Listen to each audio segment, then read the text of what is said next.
Scandinavian film and television culture doesn't possess the galactic powers of the Star Wars series, nor do we inhabit the magic world of Harry Potter or Lord of the Rings.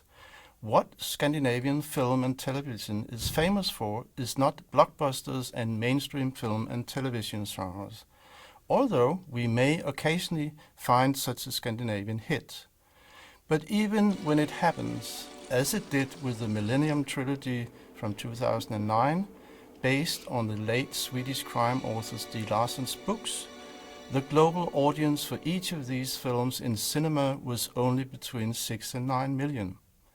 If we compare this to the average of 50 to 60 million for the US-UK films about Harry Potter, we get a feeling of the global power of American English films compared to Scandinavia.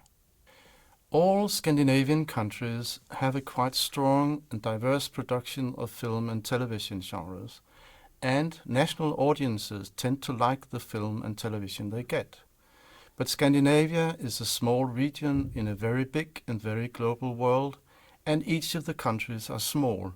Sweden has 9.5 million inhabitants, Denmark 5.6 million, Finland 5.4 million, and Norway 4.9 million.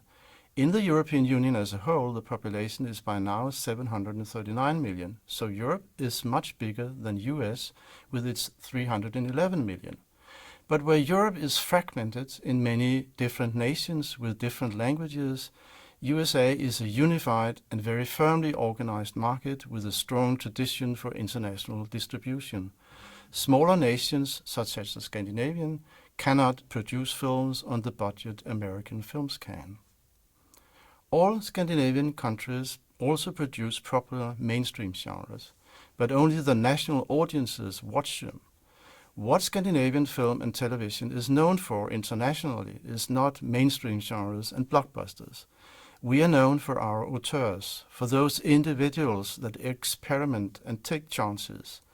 We are known for our contribution to the social and psychological realism, for putting existential and social problems on the agenda.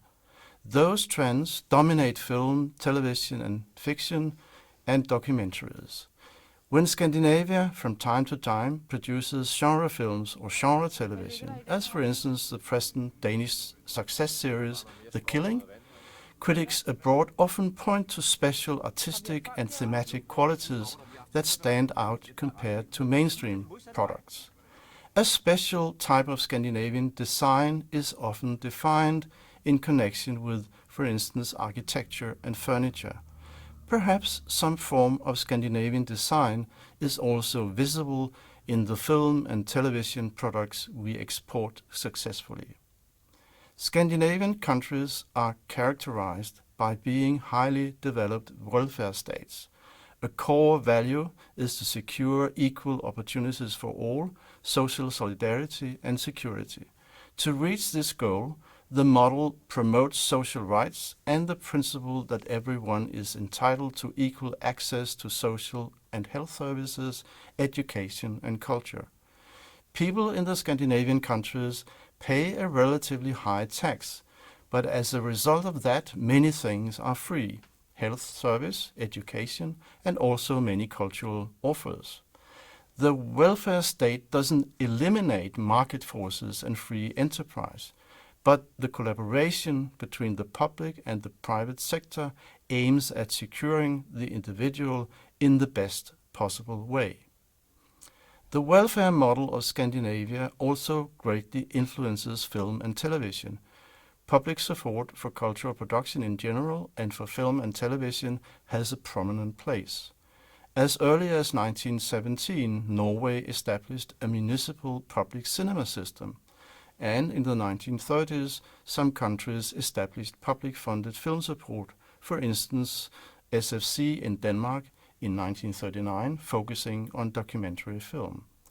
But for film, the main institutional public initiatives came with the forming of national film institutes in Sweden in 1963, in Denmark in 1972, and in Norway in 1988. This national support for film production has been developed since to meet the new challenges from globalization. To the national support system has been added the Nordic Film and Television Fund from 1990 and the various EU support mechanisms through, for instance, Eurimage since 1988 and media programs since 1991.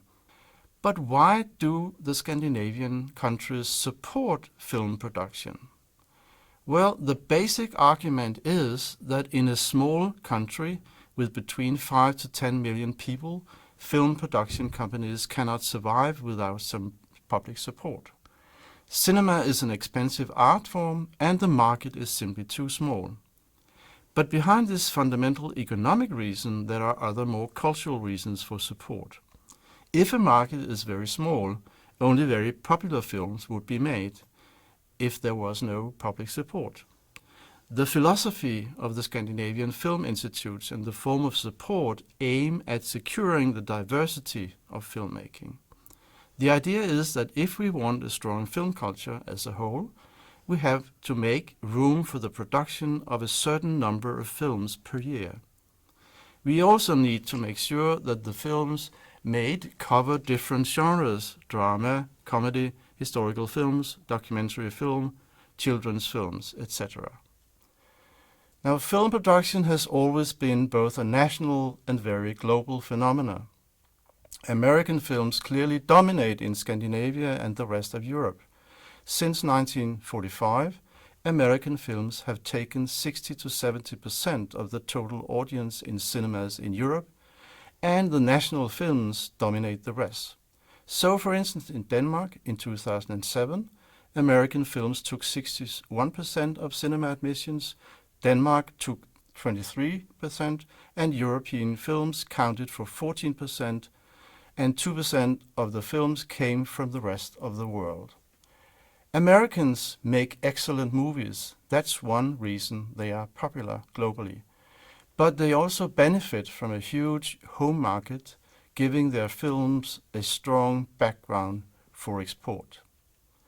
If we look just at the film history of Scandinavia, it is in fact rather unique that such small nations have contributed so much to the world film history.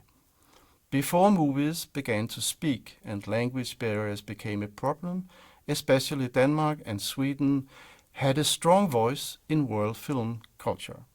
Danish directors like Urban Gad, August Blom, Benjamin Christensen and Carl Theo Dreyer were film world names, and in Sweden directors like Victor Sjöström and Maurits Stiller were not far behind. Scandinavia has since contributed further with names like Ingmar Bergman, Bo Widerberg, Jan Troell, Lars von Trier, Susanne Bier, Bent Hamer and Aki Kaurismäki. In recent years, many Scandinavian directors and actors have made their way to Hollywood, not just to collect prizes, but also to make films.